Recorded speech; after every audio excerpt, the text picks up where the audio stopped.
Are all your clients innocent, Mike?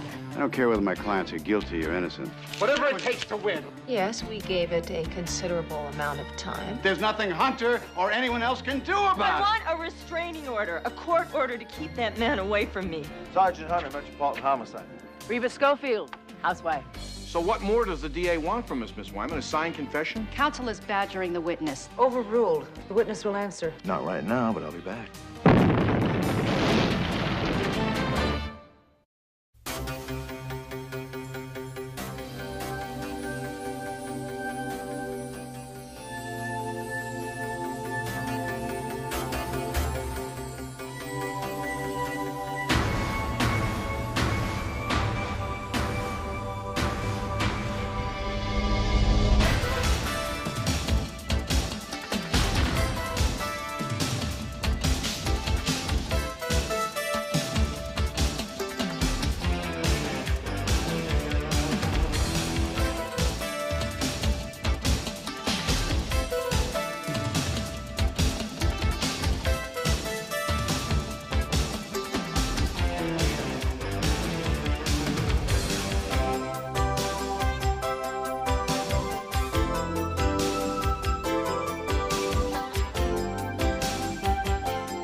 Watch your head.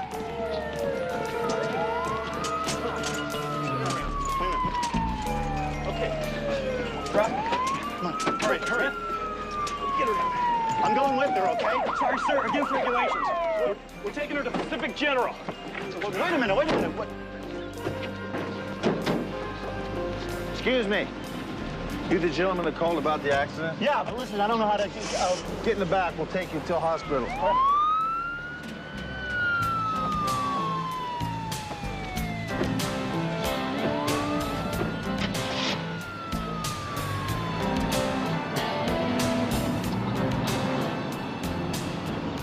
So what happened? Well, it sure as hell was no accident. We pulled up alongside Neil Banion's boat to warn him about wind conditions off Catalina. How far out were you? About 4 miles southwest of the marina. Neil decided he'd go on to Catalina anyway. He hadn't moved 10 feet when wham, his boat blew up. Well, what makes you so sure that it wasn't an accident? Diesel doesn't explode like that. And the explosion was forward. It was nowhere near the fuel tank. That explosion was man-made. Now, was Neil on this boat by himself? Looked like it. My wife asked where Paula was, and Neil said he guessed she was at home. He said it like he didn't give a damn where she was. Paula is Neil's wife. Well, so what happened to your wife? Our boats were only about 30 feet apart when Neil's boat blew up, and a piece of flying metal hit Dorothy on the side of her head. And she was unconscious up until a few minutes. Listen, can we talk about this later at the hospital? Yeah, sure.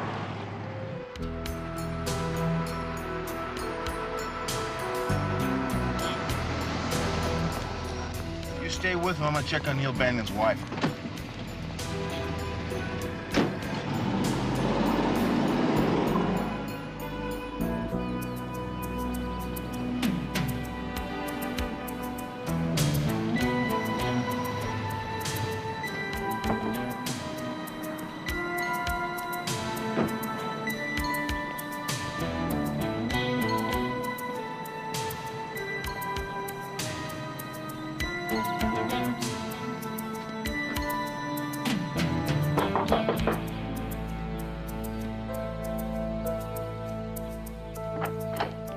How do you do? Sergeant Hunter, Metropolitan Police Department. I'd like to see Paula Banion, please. Is she expecting you? No, she's not, but I think she'll see me. All right. Thanks.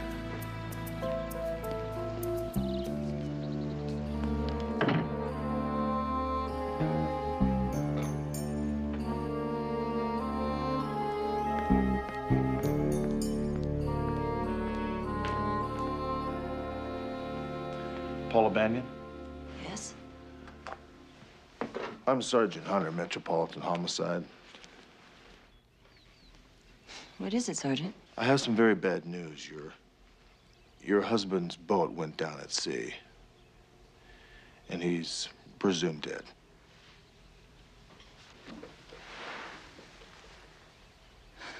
How? Well, according to a Steve Cardokas, whom I believe you know, Yes, I do. the boat exploded, and he feels as though it was not an accident.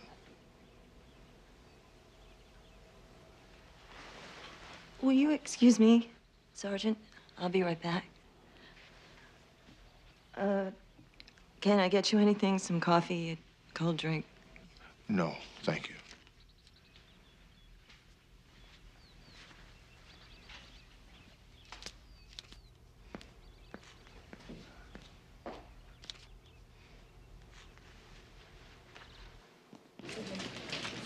Physical therapist to 4 West.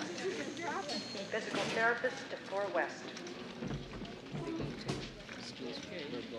Sergeant, my wife's gonna be all right. She has a skull fracture, so she's gonna be in here for a while, but the doctors say she's out of danger. That's great. I'm glad to hear it. Thanks. If you have any more questions, go ahead, because I'm gonna be staying right here. As a matter of fact, I do.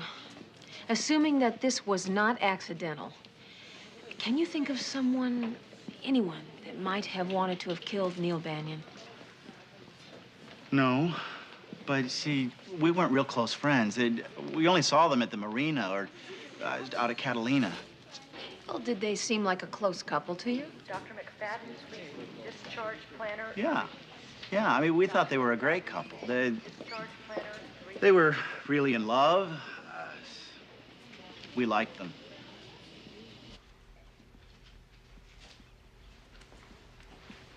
I've called an attorney.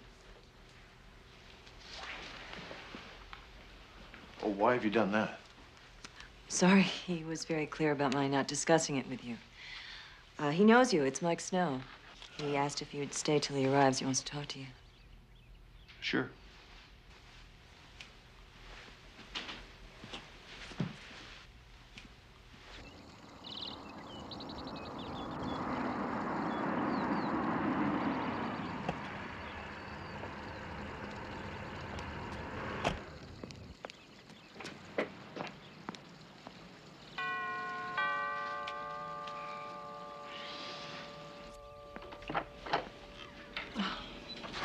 Mrs. Banyan's expecting me.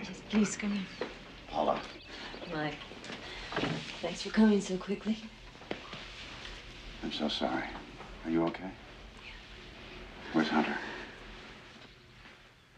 Rick. Hi, Mike. How are you? Very well. Thanks for waiting. Huh? What happened that makes Neil's death a case for homicide? Well, his boat blew up about 4 miles offshore. The witness said that the explosion looked man-made. Is that all you've got? One man's opinion that it was not an accident? So far, that's all I have, yeah. I see. Are you here because my client is a suspect? I came here to tell her what had happened. Then she called you. She's behaving like a suspect.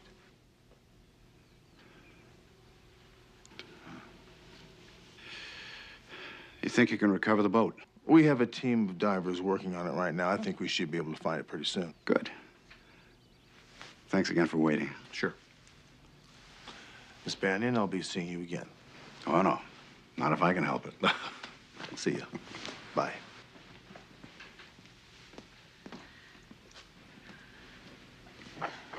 He's right, you know. Your calling me does look suspicious. But I'm glad you did. You probably had a good reason. I do.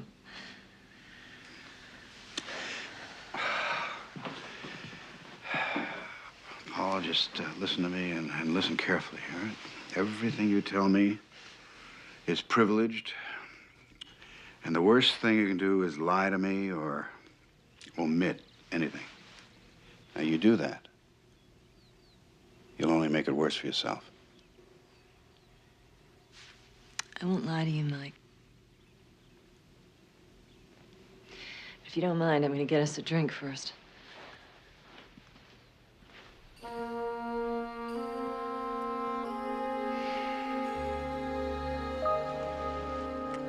Thanks, McCall. That helps out. Lincoln 5-6 clear.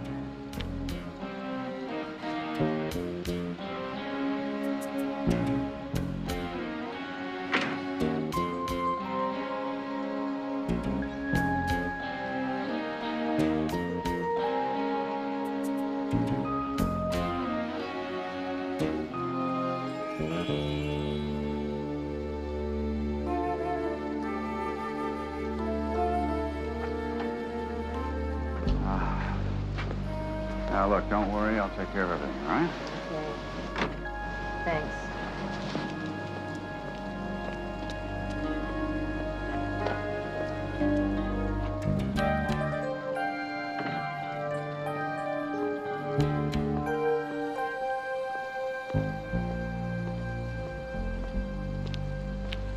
You waiting for me?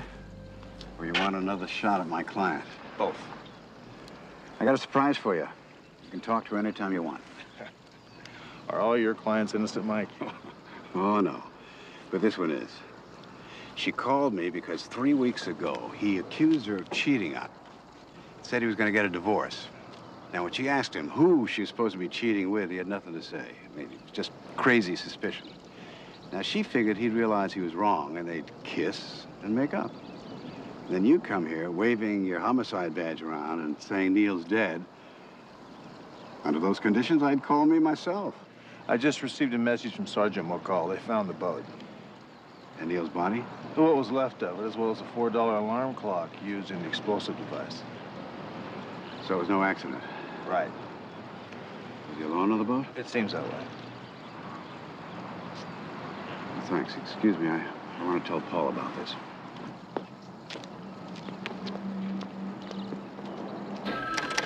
I know, Mom. Yes, he is a very nice guy. He's just not my type, you know? Well, he reminded me of Uncle Donald, you know? No, Uncle Donald's a nice guy. This guy's just... Look. Sergeant McCall. Yeah, I gotta call you back, okay? Goodbye. I'm Clay Eastlake. I'm an attorney. Oh, how do you do? Can I help you? Just a short time ago, an hour and 20 minutes to be exact, I heard about the death of a client of mine. And who might that be? Neil Banyan. I heard there was some suspicion of foul play. Yes, well, Mr. Eastlake, I would say that there is more than just suspicion. Neil Banyan was murdered.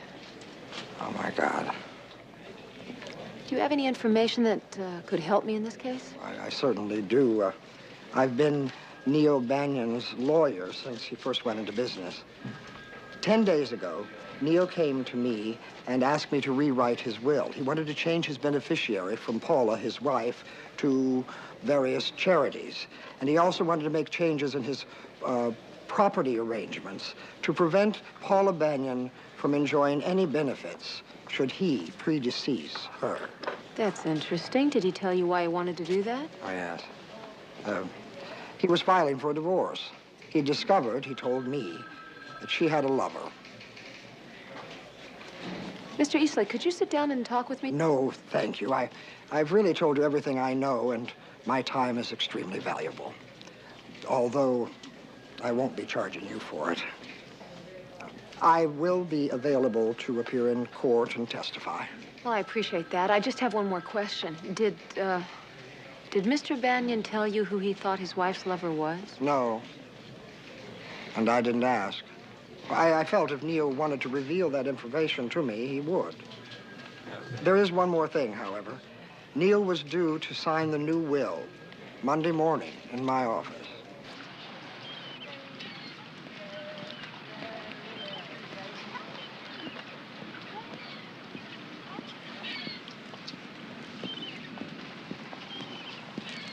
Nice boat. Yours? Uh-huh. Sergeant Hunter, Metropolitan Homicide. Reba Schofield, housewife. Ask you a couple questions? About what happened to Neil Banyan, right? Right. Come aboard. We're looking for somebody who might have seen someone board his boat last Friday. Well, Sergeant Hudson, you have come to the right person. Sergeant Hunter. Hunter, right. I was aboard Friday night from about 8 o'clock till 4 a.m. Let's go aft. We can keep this more private. Certainly. Can I fix you a drink? Not for me, thanks. Well, I'll fix a small one for myself. I'm a social drinker. That's why we call this boat the Swallow. I came up on deck about 2 a.m. Friday. Well, actually Saturday morning. And I saw someone coming from the direction of Neil Banyan's boat. Did you tell who it was? No, not at first. She was wearing a dark sweater, dark pants, dark scarf around her head. Well, suddenly, I realized who it was. When she didn't see me, she just hurried on by and disappeared. Oh, who was it? Paula Banyan? Were you here that night by yourself? Yep. Do you often come here by yourself? Well, my husband and I had a spat. I wanted to worry him about where I was. Now, Reba, you sure it was Paula Banyan you saw that night? Absolutely. There was a good moon that night. Almost full. Hey, who the hell are you? Sergeant Hunter, Metropolitan Police. I'm investigating the death of Neil Banyan. Hey, did you tell him about Paula Banyan coming down here in the middle of the night? Yep. Did you know the Banyans very well? We say hello. They're very friendly people, both of them. Are you sure there was nothing else unusual you saw that night? No. Chet came down and found me about, 3:30. And, well, then we made up and went home. Okay. Well, I may need to come back and talk to you guys again if that's okay. Oh, just fine. Thanks. Nice meeting you. Bye-bye. Point 1, we got motive. She was about to lose a hell of a lot of money. Point 2, the timing device, a cheap alarm clock, had a 12-hour limit, which means it had to be set sometime Friday, at the most 12 hours before the explosion, which was Saturday morning, 10 a.m. Number 3, Paula Banyan seen leaving the Banyan boat Saturday at 2 a.m. And 4, when she finds out there's been an explosion, does she act distraught? Does she cry? No, she calls Mike Snow. So what more does the DA want from us, Miss Wyman? A signed confession? Well, Mr. Bendici would settle for the identity of Paula Banyan's lover. So then he would prosecute, right? Well, actually, there is one more thing that worries him. What if Mike Snow makes a case for suicide? Oh, come on, guys. Banyan was behaving a bit oddly, wouldn't you say? Since this lover hasn't been found, it might have been a figment of his imagination. I mean, what if the murder was just an elaborate suicide? It's not a chance. Neil Banyan had been meeting with his estate lawyer for hours. He'd been meeting with him for days. They were drawing up a new will establishing property ownership. Now, the guy was all set to sign these papers on Monday, and you think he committed suicide on Saturday? No way. What do you think, Rick? Paula Banyan murdered her husband. Okay. I'll recommend we go to trial on a charge of murder in the first degree.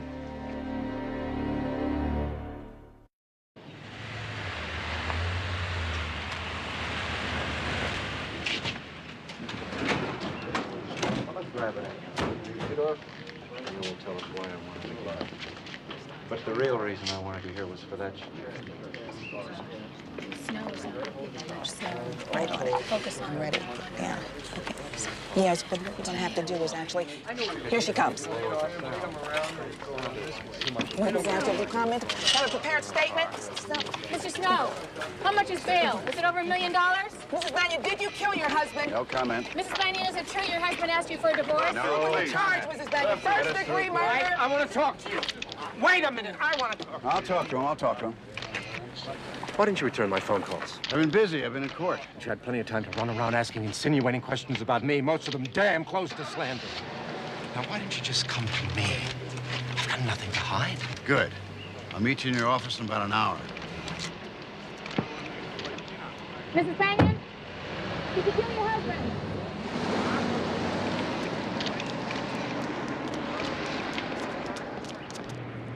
sorry about that back there. Some jail attendant probably earned a fast $10, letting everybody know that you're being released on bail. It's all right. It's over. For now. I thought you and Whitney Ferris were friends. He ignored you completely back there. He and Elizabeth were my closest friends. Until Neil told them that I was cheating on him. They haven't spoken to me since. So what was he so angry at you about? Whenever I defend someone on a murder charge, the first order of business is to find a plausible alternative. Whitney Ferris is my plausible alternative. Have you got anything to back that up? Well, he's Neil's partner. They had frequent differences of opinion. And I don't have anyone else who fits the bill. If my defense depends on your casting Whitney Ferris as the killer, then I'll be found guilty. Why? They were friends. And they were more than friends. They needed each other. Paula, he's all I've got at the moment. So please, don't repeat what you just said to anyone. Unless for some reason you don't want me to point the finger at Ferris. Hey, Mike, I want you to do whatever you think is necessary. If I had to spend one more night in a snake pit like that, I'd kill myself. The thing that tipped the scale that made the DA go for murder one was the fact that Neil changed his will, and he was murdered just hours before he was scheduled to sign it. Did you know anything about him changing the will? For God's sakes, don't lie to me. I should have guessed it, I suppose, but I didn't. Like, Neil never told me that he was writing a new will. Never.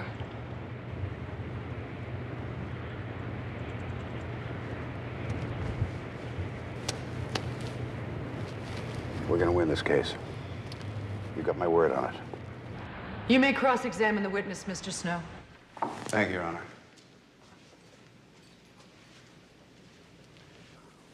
Mrs. Schofield, you and the defendant were friendly, were you not? Yes, we were. You had lunch together on more than one occasion. Yes, we have. Now, on this particular night in question, you said that it was not dark and that the moon was almost full. Is that correct? Yes. Now, here it is. It's between 2 and 3 a.m., and here comes this friend of yours alone. She's walking from the direction of her boat. Now, you recognized her. Isn't that your testimony? Yes. And yet, you didn't say a thing. I mean, you didn't say, "Hi, Paula, are you okay?" You didn't even say, "Hello." Now, wasn't that because you weren't sure it was Paula Banyan? Objection. The witness has already testified that she recognized the defendant. Overruled. The witness will answer. Mr. Snow, I can't answer your question. For the life of me, I really don't know why I didn't say hello to Paula. Maybe it was because it was too dark for you to recognize anybody. Your Honor, I have here the Los Angeles Times. I'd like to submit it as Defense Exhibit A.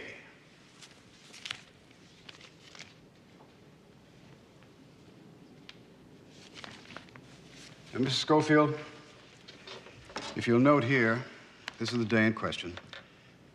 The moon was not almost full. As a matter of fact, it was the final 2 days of the last quarter. It was just a sliver, a very dim source of light. I don't see how you could have recognized anybody. Thank you, Your Honor. I have no further questions. Any redirect, Miss Wyman? Yes, Your Honor. Mrs. Schofield, you saw Paula Banyan clearly enough that night to know who it was, didn't you?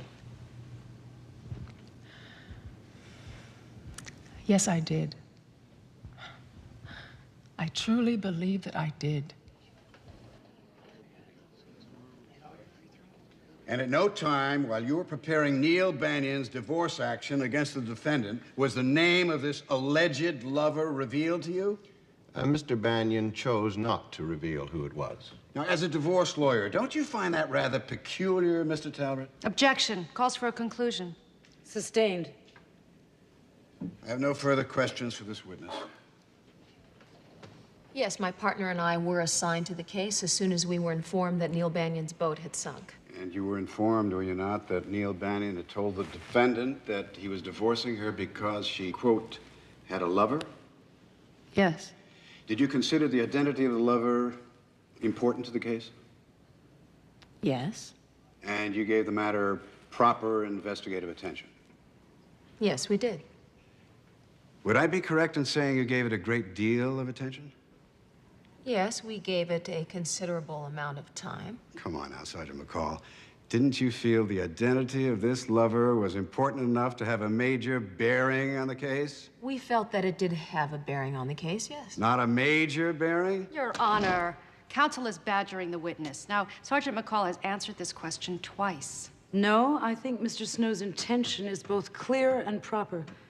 I would like you to be fully responsive to the question, Sergeant. We felt that it was an important aspect to the case, Your Honor. Thank you, Sergeant. So the jury can therefore assume that you gave a considerable amount of investigative time to this matter. Correct. But you never found this alleged lover, did you? No. So to the best of your knowledge, there is no such person, is there? Objection, objection. Sustained. The jury will disregard defense counsel's last question.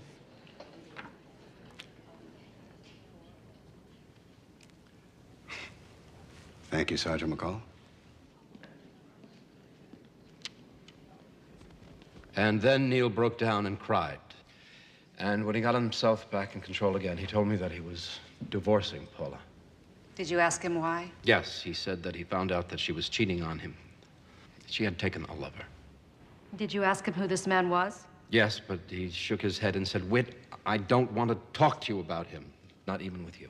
So it was pretty clear to you then, wasn't it, that Neil Banion knew who this man was? He simply Objection! didn't want to go in. Your Honor, she's putting words into her witness's mouth. Sustained. The jury will disregard the last question, and it will be stricken from the record. Thank you.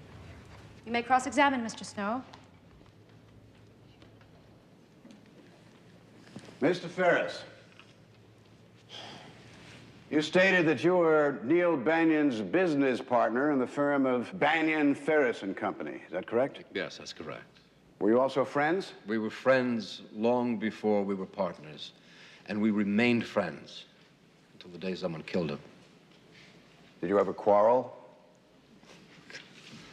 Of course we quarreled. We were in business together, very successfully. Neil was very conservative, I was very ambitious and aggressive, and they made for very productive differences. These were verbal differences, heated discussions over policy? Yes, that's right. Do you recall a heated discussion that you had with Neil Banion on the afternoon of January 4th of this year? No. I mean, the date doesn't ring a bell. Really? You don't recall a day in your office when you and Neil Banion got into a knockdown, drag-out fist fight? Objection. The material not in evidence. Overruled. Did this event occur or not, Mr. Ferris? Answer the question. This was the one and only time that our differences went that far. Mr. Ferris, where were you on the weekend Neil Banion was murdered? San Francisco. I arrived Friday morning and left Saturday noon. You stayed at a hotel? Yes. Alone? My wife had planned to come with me, but she came down with a sinus infection she had to cancel, so I stayed only the one night. So you slept alone Friday night at a hotel? Yes. Do you have a license to fly a small plane? I object, Your Honor. This is pure obfuscation. Overruled. The witness will answer. Yes, I have a pilot's license. Were you in the Vietnam War? Yes. In ordnance? The department having to do with explosives? Your Honor, I really must object. This is unconscionable. Sustained. You've really gone far enough with this line of questioning, Counselor. Thank you, Your Honor. Getting back to your earlier testimony, you said under oath just a little while ago that you had Verbal differences with Neil Banyan, and only verbal differences. I forgot, and that was the one and only time. That happened just a short while ago. It never happened before. I forgot. But you remember it now, don't you? Yes, I do. And we quarreled about two companies. No, don't volunteer any information. You answered my question.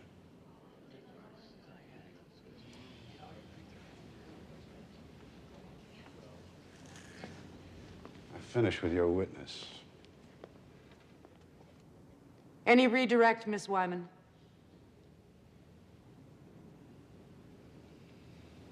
No, Your Honor. The witness may step down. It's nearly 4 o'clock. We'll adjourn until 9 tomorrow. Oh, yeah.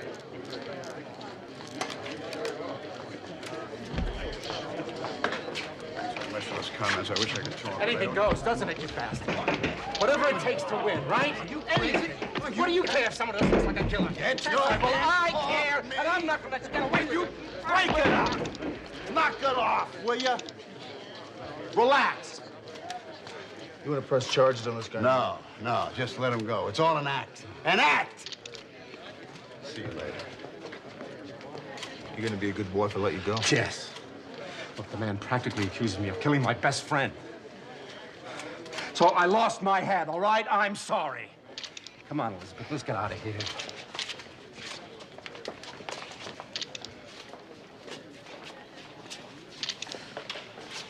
Mike Snow says it was all an act. You believe that? I wouldn't believe Mike Snow if he told me that Blue Jays were blue. Why didn't you ask for redirect on Ferris about that fight on January 4th? There's an old adage in trial law, Dee Dee. Never ask a question unless you already know the answer. When you told me you guys didn't have anything for me on that fight, I had to drop the subject. I'll find out about the fight. For now, let's go get something to eat. Come on.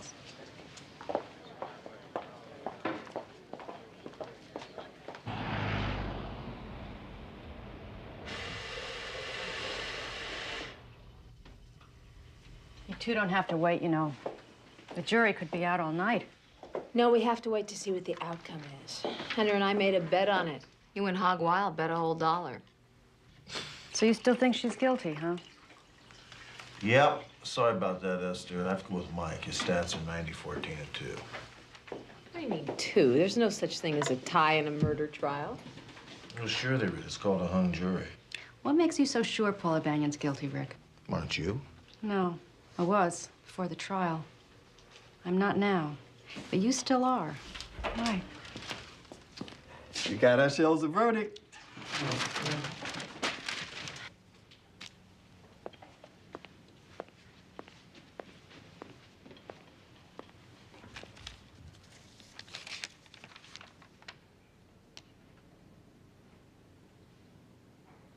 The clerk will read the verdict. The defendant will please stand.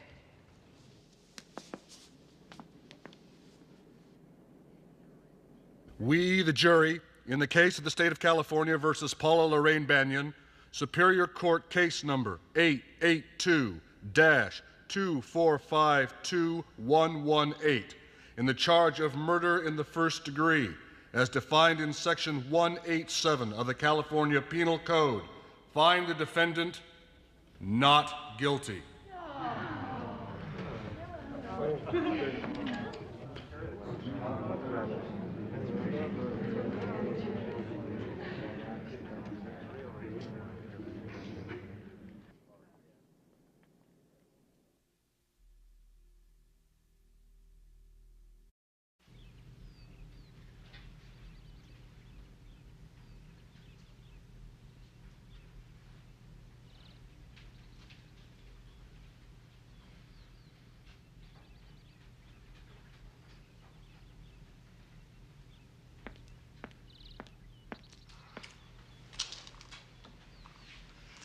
I was certain I'd never have to see you again, Sergeant Hunter. Why are you here? I know, it's pretty crazy, isn't it? I need to ask you a question. And why should I answer it? I'd like to forget the ordeal you put me through, and seeing your face only reminds me of it. Well, that really surprises me. I would think you'd do everything possible to help us find the person that murdered your husband. What do you want?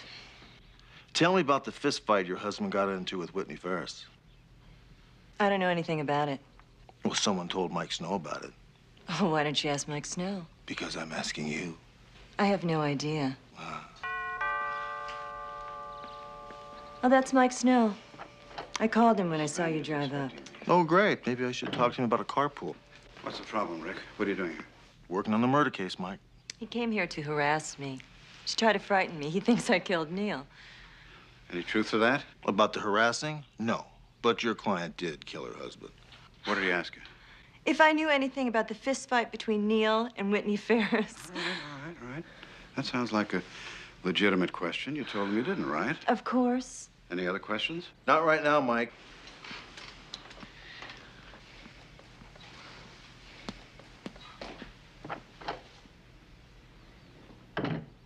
He's lying. He thought I was guilty from the first day he came into this house, and he is never going to leave me alone. Paula, whatever Hunter thinks doesn't mean one damn thing. There's nothing he can do to you. You've been tried and acquitted. You could go on television, tell the whole city that you killed your husband. There's nothing Hunter or anyone else can do about it. I want a restraining order, a court order to keep that man away from me. Paula, what is it? What's the matter? That man, that cop! Look, if you can't keep him away from me, I'll find someone who can.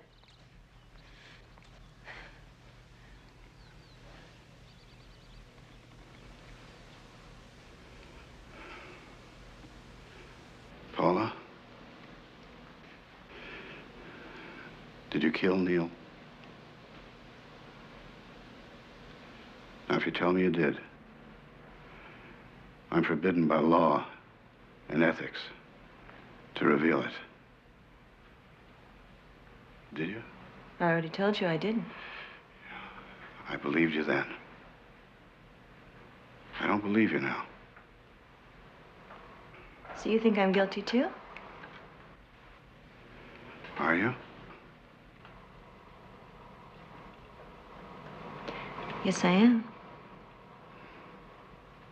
Does it make you feel any better to hear it?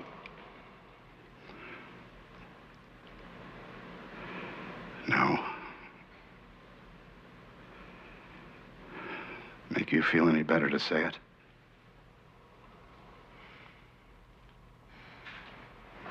Yes, Mike, it does.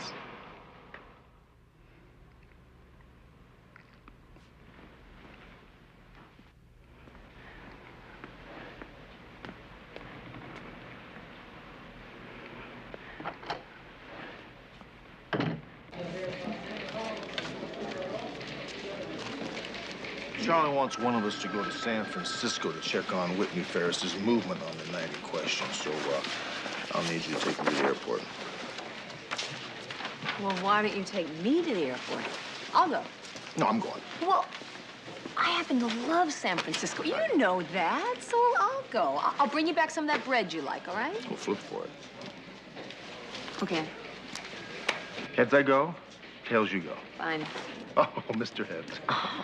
Why do I always fall? I don't know. Hunter, homicide. Are you sure about that? Okay, I'll get right over there. Thanks very much. If you get to San Francisco, grab your purse. Why? I'll tell you in the car. Ray? Yeah. Get a hold of Esther Wyman for me. Tell her I need to talk with her in the next half hour. Right, Hunter. Thanks. Hang on, JR.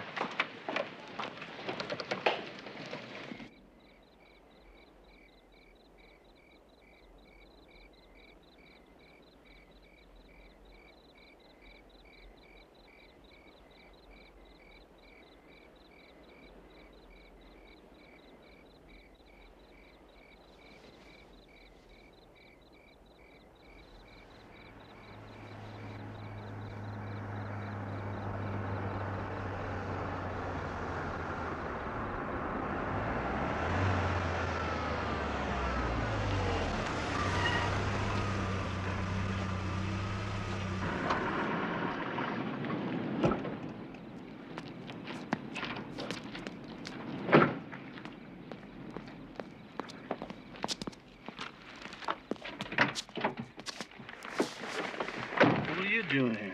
I thought we agreed you'd go home and get some sleep. Yeah, that's right. We did agree on that, but instead... have brought you coffee, homemade chicken soup. We're talking this is good. Nectarine, banana, and for me, chips. You need nourishment, you know. Gee, soup smells great, thanks. You're welcome.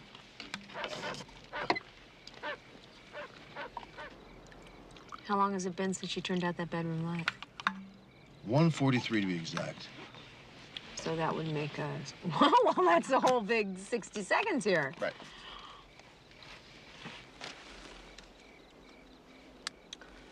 You know, while we are sitting here, she could be running out the back door as we speak. I don't think so. She has no reason to run.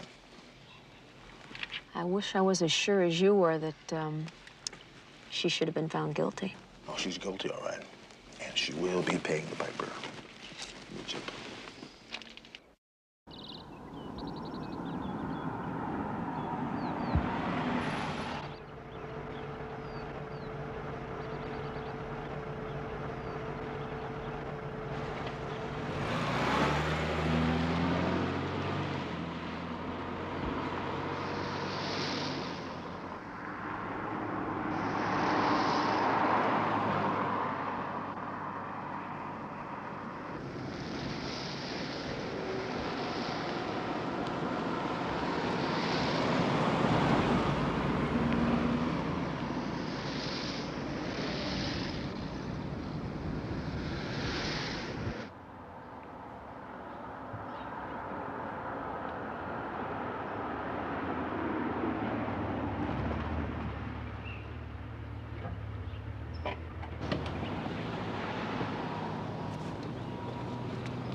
God, I missed you. I was going crazy. So was I.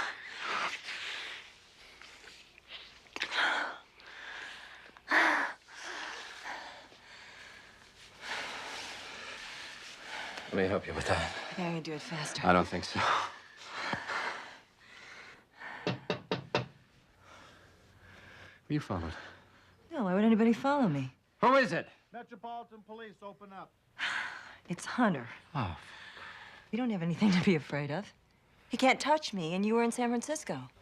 Go ahead, open it.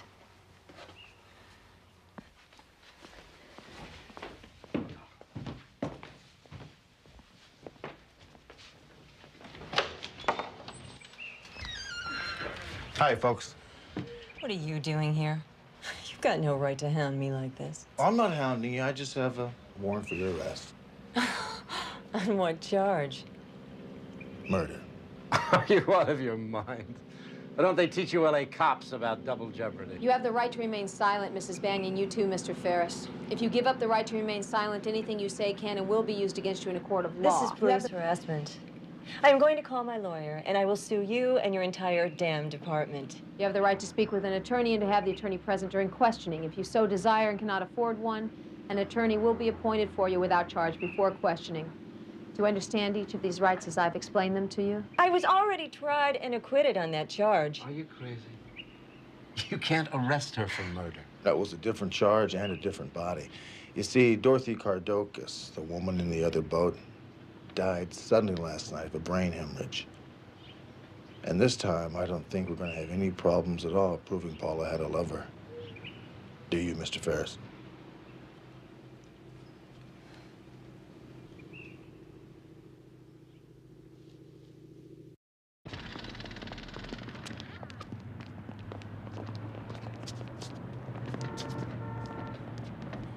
Uh-oh. You know, I knew we'd see this guy again. Yep.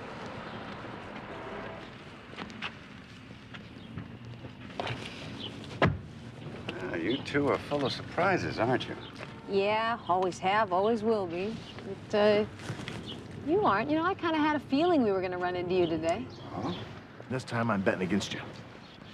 Well, then maybe I better tell you something first. I'm representing Whitney Ferris, not Paula Banyan. Why did you drop Paula? It's very simple. I don't care whether my clients are guilty or innocent. That goes with the job. But I do care whether they're honest with me. You know, I better go get Mr. Ferris out on bail. Excuse me. So what do you want to do here? You want to bet 20 bucks, 10 bucks, 5 bucks?